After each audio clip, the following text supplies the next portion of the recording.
So our previous lesson on the professional course emphasized handling humanity, which is the name of that lesson, or else, the processing of human problems. We covered as listing off protest, change, the subject of help even. And it's really important to handle those surface areas which seem most visible and that seem to press upon or interfere with daily experience before setting your sights on trying to handle, higher vistas and deeper levels of fragmentation or even other forms of spiritual ability. Such as we start to take up now as we approach level 2. And this is lesson 5 in Pathway to Ascension Volume 1. It's also, let's change out the copy I have here. Systemology Professional Course Booklet Number 5, Free Your Spirit, which is also Lesson 5 in your hardcover textbook. So now we're going to focus a little more directly on treating the seeker or self as an alpha spirit.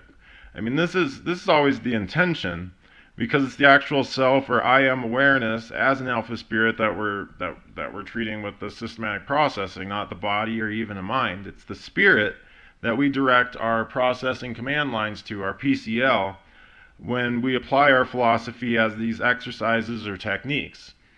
So it's the self that processes the command and then either performs the action or directs that command to the mind or body, if it's called for. Both the mind and body are constructs. Self is what is eternal.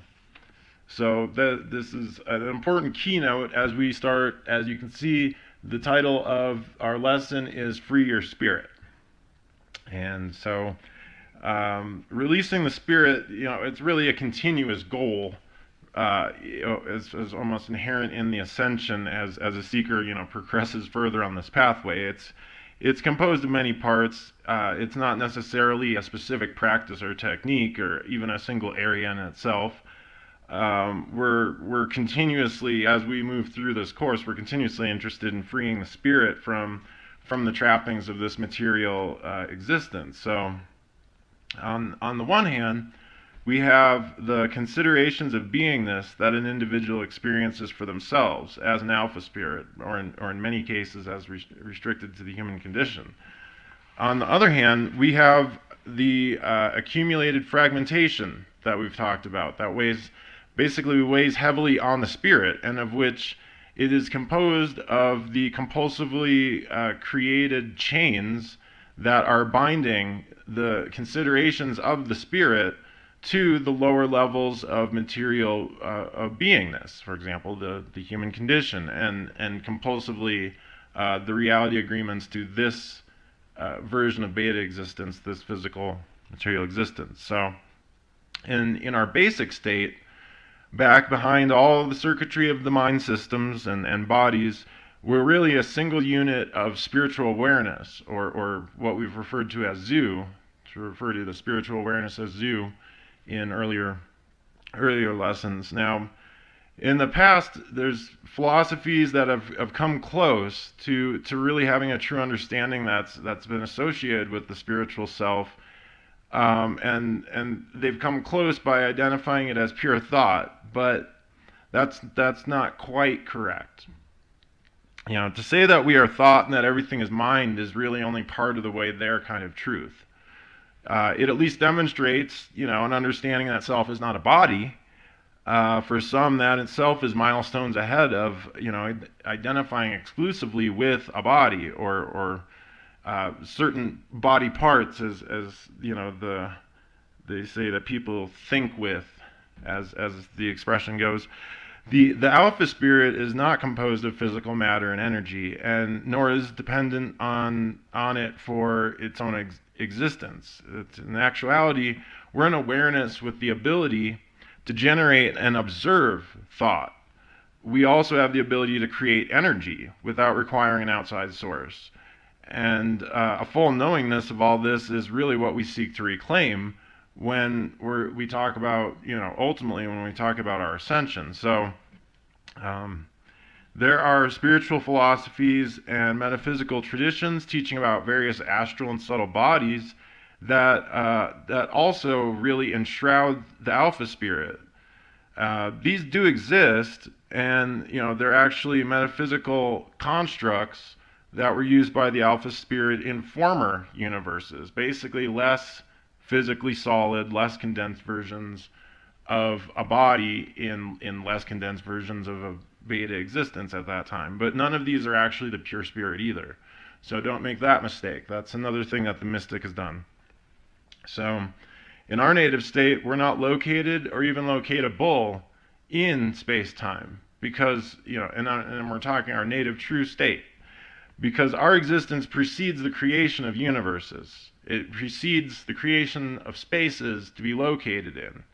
Now, the idea of self being located in a specific spot, it's really a matter of reality agreements. I mean, for the practical purposes of, for example, participating in a game, like locating yourself on a game board with a playing piece.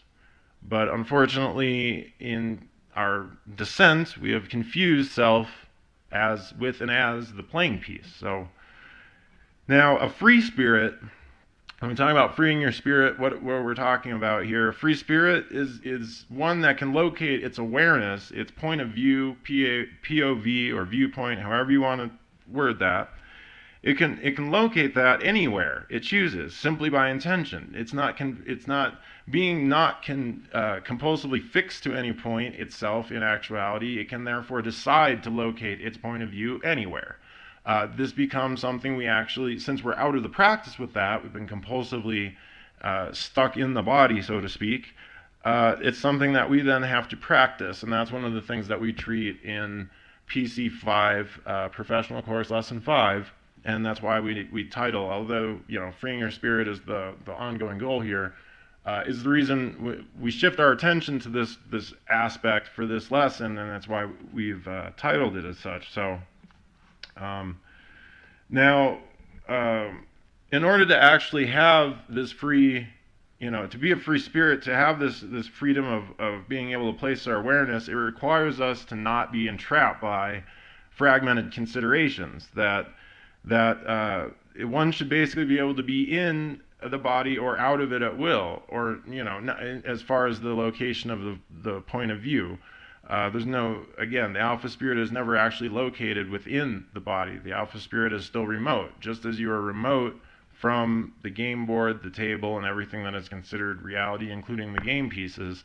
You're operating remote to it. There's just in this case, we're talking about the point of view. The point of view of, rather than having the awareness of being able to look out from the point of view of the spirit as one would actually be, in our actual state, all of the point of view becomes compulsively, 24/7 from the point of view of the body, and that is what has to be corrected. There's no reason why, an alpha spirit can't choose to take a form or use the point of view of a physical form to communicate in a reality that's on that game field. But again, this has to be done self-directed and by choice.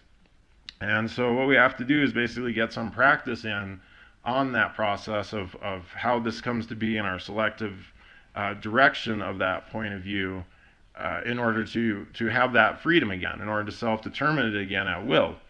So, and there have been attempts at this. The traditional astral work that's found in contemporary New Age materials, now this differs greatly from this type of spiritual vision or spirit vision, or the point of view of the actual spirit. What we've, and to simplify that, and to avoid the misunderstanding, we've actually given the label zoo vision to that in our systemology. And this is basically to separate the practices that were going to be demonstrated from the way they've been understood in elsewhere. So, and most astral work, to bring that up though, most astral work is actually still very much involved with the mind, actually. And so even though the awareness is being separated from a body, we're actually trying to get outside of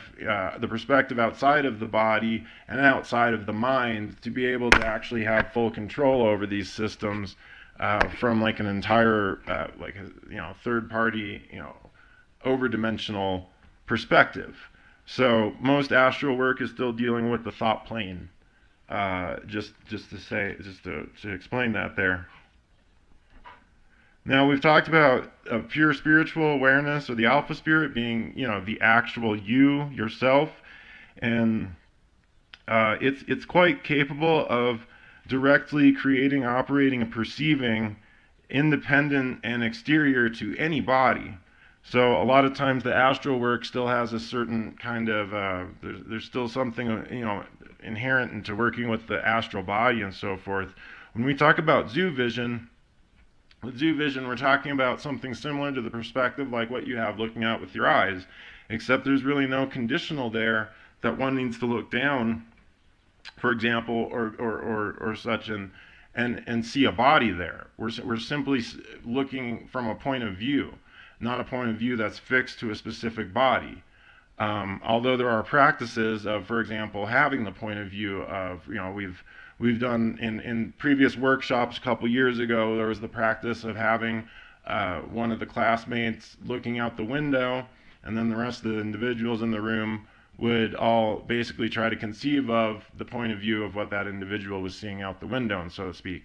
We no longer even really use that. That was something done for a demonstrative workshop, but now we'll even just have people, spot spots outside the room, spotting spots outside the building and so forth, and not putting any real intention on the idea of whether or not they're getting it correct, or trying to actually perceive what another individual is seeing, or seeing it in real time. So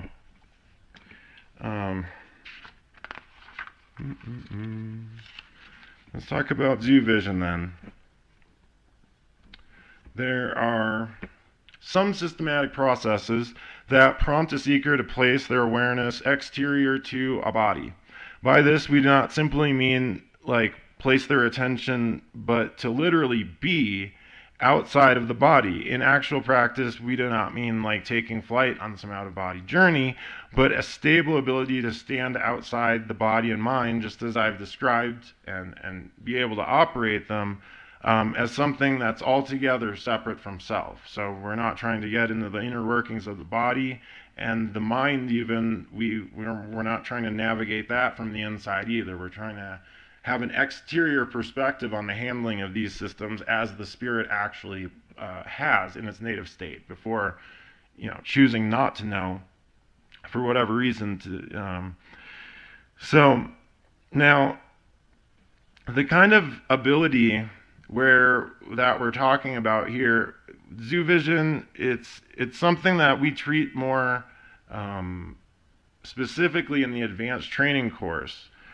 However, it's important that we bring some of it up early on, because one of the things that we have found in experimenting with these practices and putting this pathway together is that the phenomenon of zoo vision is actually something that can occur at any point during processing. And so we bring it up early so that an individual has some understanding of it, and then it's kind of like, not necessarily what to expect, but isn't caught off guard by that when it happens. And even if it hasn't happened, this lesson has a lot of just fun processes to run that are just cool. So now a seeker might experience the phenomenon very suddenly without intending to. And this is a natural part of some of the objective processing that I've demonstrated already when it's run for long periods of time. So although there's really no actual danger in it, the suddenness and unexpectedness of the occurrence can affect the later attempts that when we actually direct an individual to start accessing these states knowingly. And so it's the fragmentation, and the reason we educate to avoid this fragmentation, it's not about the getting out part. It's the sudden snapping back into the body that results from being startled by the phenomenon usually, or if the body is, even if it's stable, if the body is like disturbed by its environment, this starts to create a turbulent charge or fragmentation regarding the area of being outside the body and working in zoo vision. So if that occurs, that would make the later applications more difficult. And see, again, we've been playing at this for so many years that we now know that this is the juncture in the pathway where we want to introduce that. So in an ideal situation, the alpha spirit is defragmented and just can easily move in and out without any sensation or impact. However, the phenomenon, when it occurs unintentionally, or an individual gets out carrying too much of their fragmented energetic mass with them, the sense of impact, can be uncomfortable. So there's barriers. The barriers that hinder the awareness of this native state and the ability of the alpha spirit, they're broken down little by little with the systematic processing. And this means that a seeker is likely to experience, for example, the sudden phenomenon of zoo vision, perhaps for the first time knowingly, during a processing session. And having some sense of this ahead of time, it's just it'll help ease any worries and prepare a seeker to handle it if and when it does occur naturally. So that's the reason we introduce it. And then, of course, at this juncture, in these early practices, we're not really concerned with,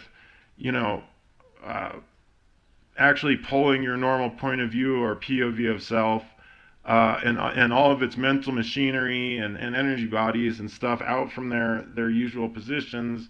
We're not trying to, this is again more of a demonstrative exercise, almost like objective processing, up until a point where the practice of it starts to allow certain knowingness or realizations or abilities more fluidly on their own. Again, our direction of processing is defragmentation, and as a result of that, increasing the abilities. Our goal is not just targeting some of the abilities that are what we consider a byproduct of the pathway to ascension, because they're the ones that, of course, are the most interested.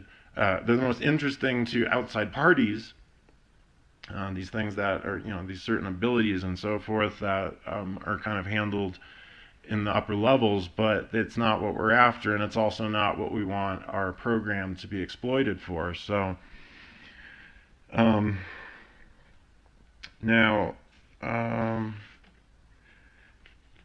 it should be understood, when I say a viewpoint or a point of view, we mean like a point from which to view, or else operate our awareness from. Everyone understands that, right? Okay. In basic terms, all you would need to do is just create a second or alternative viewpoint to decide on, a spot or a point, if you prefer, as a remote point from yourself. So, when we talk about, the compulsive, we got the alpha spirit, and it's using the body. Now the point of view,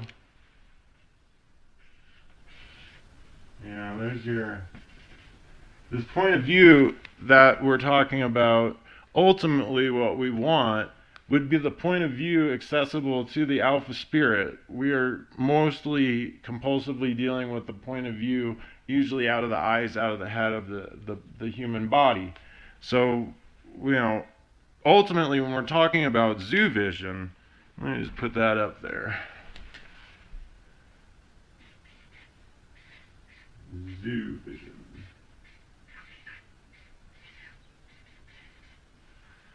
And here, this would be human sight.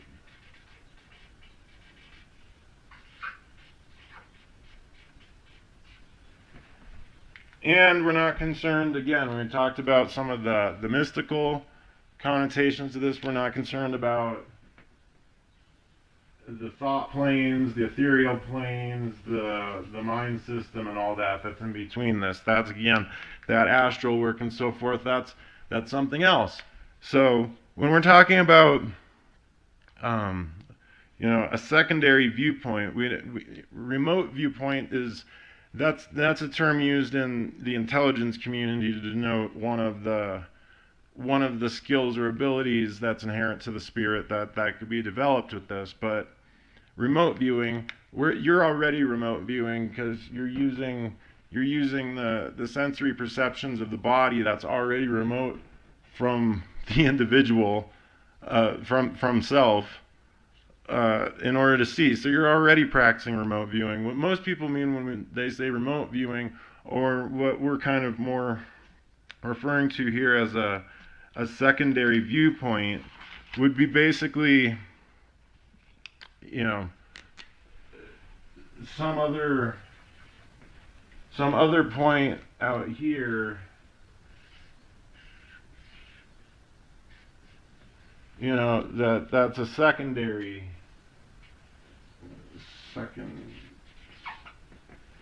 this is your second POV for your practice, and this being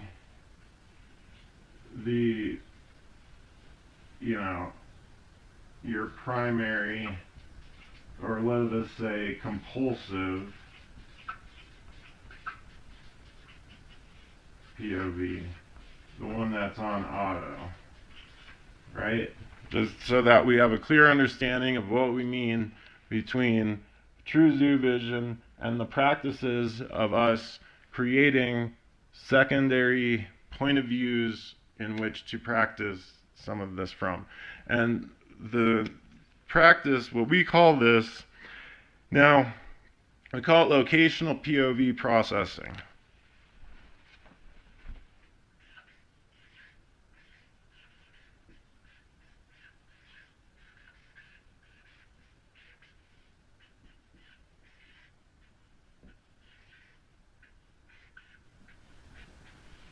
And what we mean point of view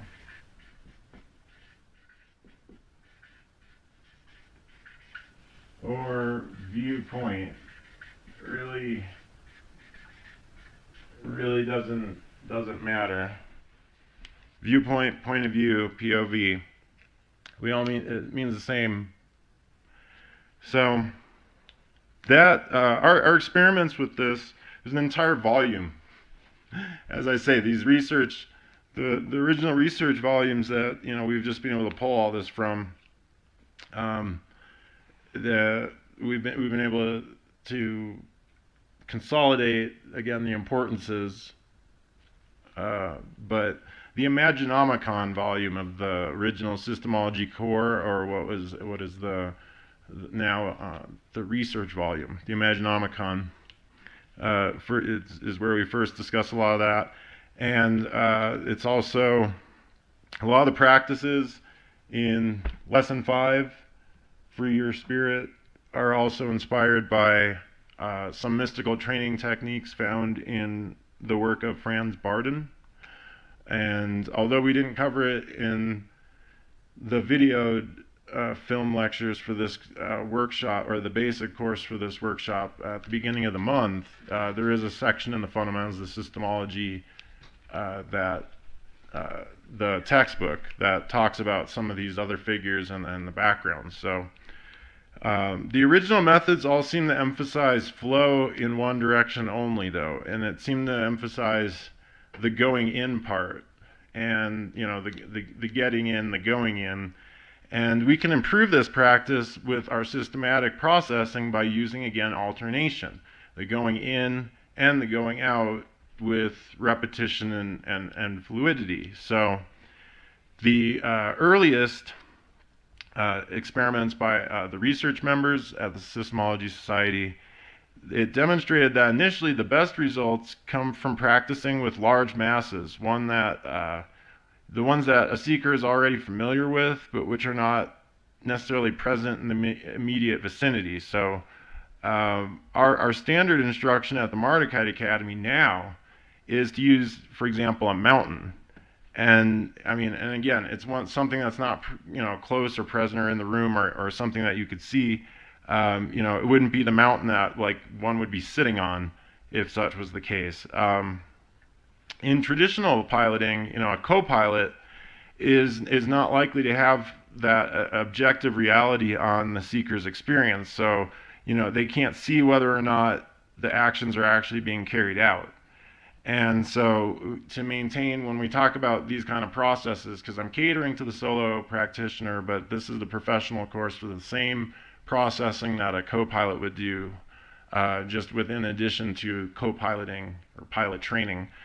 But the seeker, sometimes they're prompted, or they get in the habit of saying like okay after completing an instruction, or if a bit of time's passed, it's kind of customary for the pilot to inquire, well, did you imagine such and such and such, and either the seeker is going to say okay, a few seconds or whatever later, or the pilot's going to maintain their two-way communication and ask did you, because that's the two-way communication is still critical for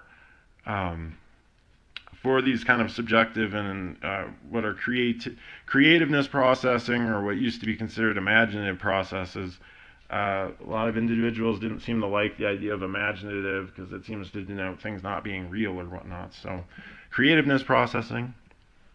But these practices found in level 2, they don't demand at all that the seeker has already achieved the actual, much higher level goal of completely separating normal, consciousness from the body and operating, in the spirit. So the processing at this juncture, all we really are concerned with are imagining that secondary viewpoint as just something, external from the body.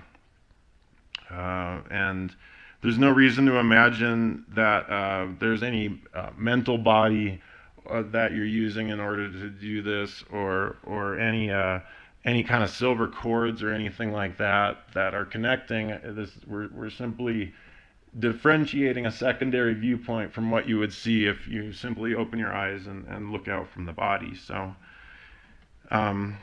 mental visualization, mental imagery, a better understanding of what we mean by secondary viewpoint or POV is it's just easier to achieve with just some direct practice. So the traditional with the practice of this, the traditional POV processing command lines are imagine being above, for example, a mountain, looking down on it.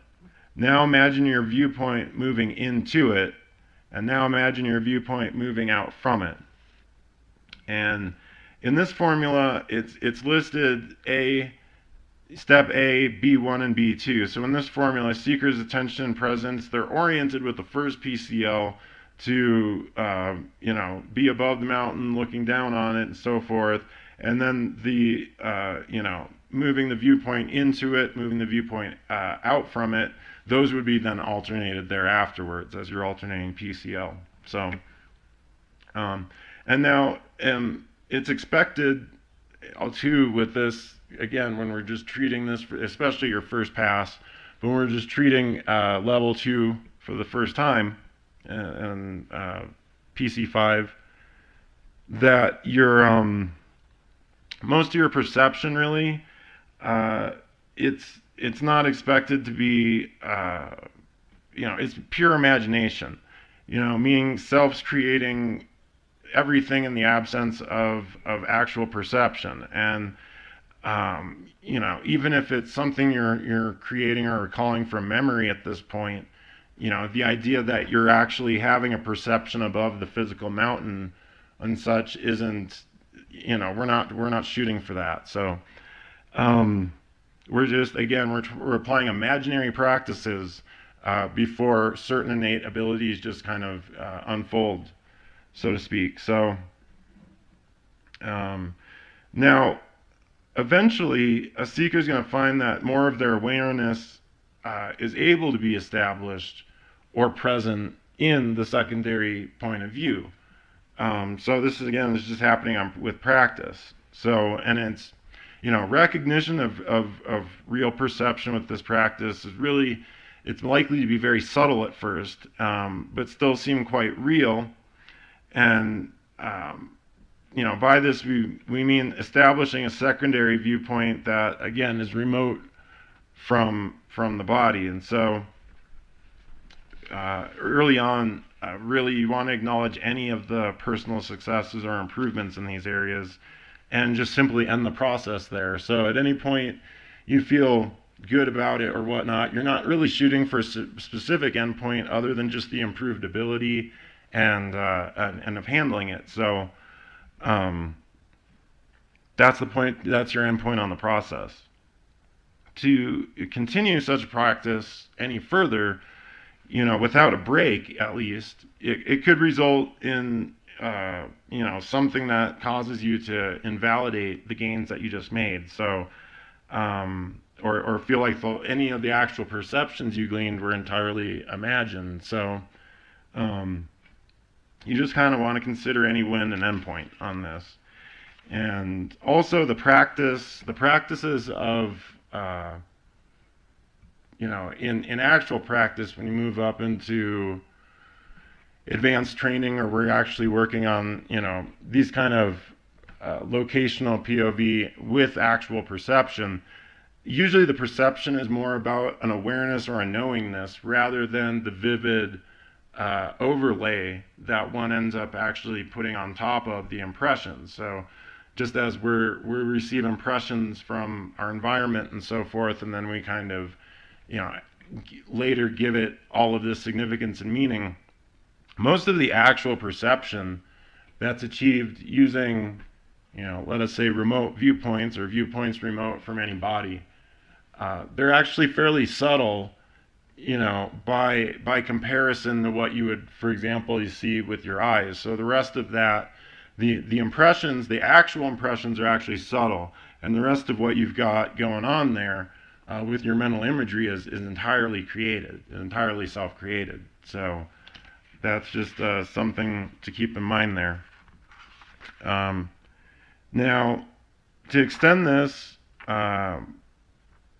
further, and this is another one of those fun examples that we use, and I'm not going to list them all up there, but all the steps, but they are in your textbook, and I'll run through them briefly. But this is based on a practice in Eastern mysticism that was originally called Journey to Other Planets. And so the idea is to be able to practice using spiritual meditation in that example, but to be able to practice the perception of moving out and beyond the body and having the experience of other planets.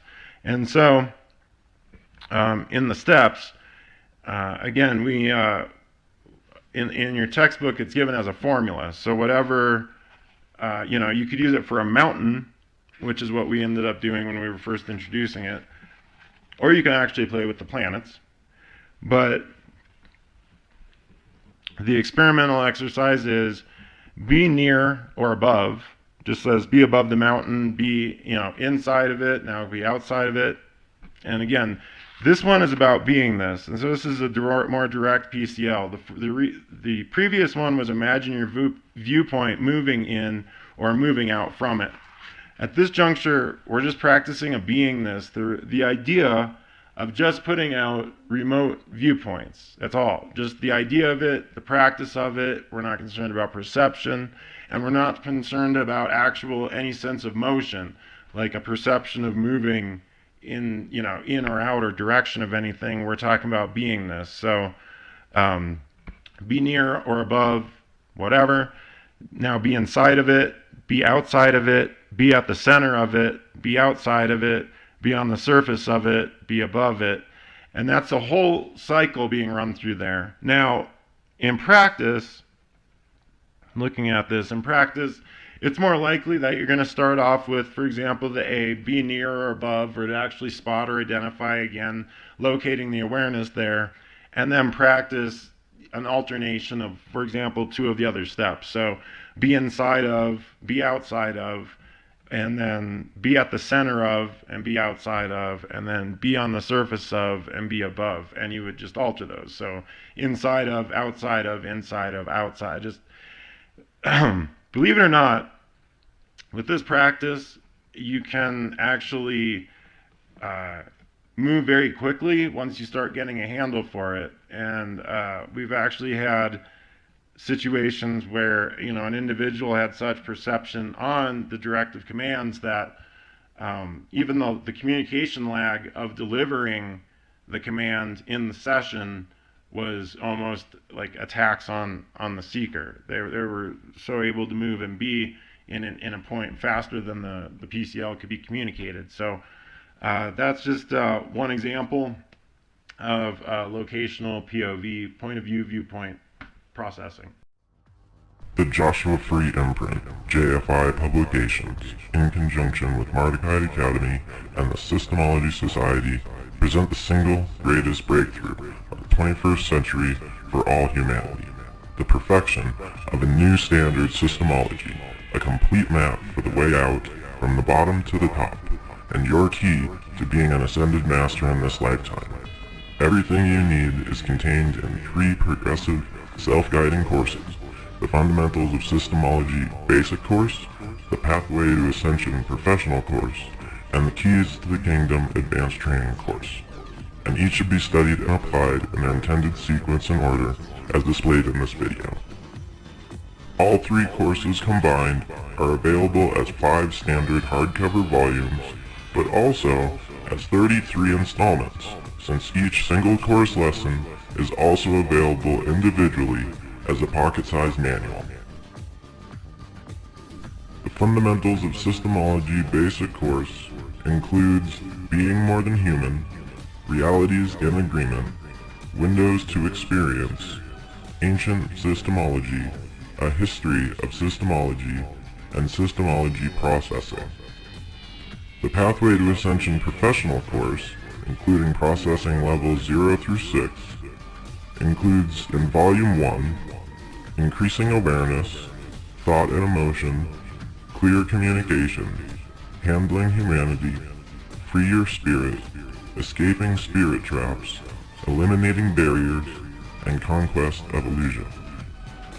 The Pathway to Ascension Volume 2 includes Confronting the Past, Lifting the Veils, Spiritual Implants, Games and Universes, Spiritual Energy, Spiritual Machinery, The Arcs of Infinity, and Alpha Thought. The Keys to the Kingdom AT Advanced Training Course for Processing Level 7 in Volume 1 includes The Secret of Universes, Games, Goals, and Purposes, The Jewel of Knowledge, Implanted Universes, and the supplementals Systemology Biofeedback and Systemology Procedures. The Keys to the Kingdom AT Advanced Training Course for Processing Level 8 in Volume 2 includes Entities and Fragments, Spiritual Perception, Mastering Ascension, Advancing Systemology, and the AT Supplement Systemology Piloting. All titles are available from your favorite bookseller. Explore new standard systemology today, and may you never be the same.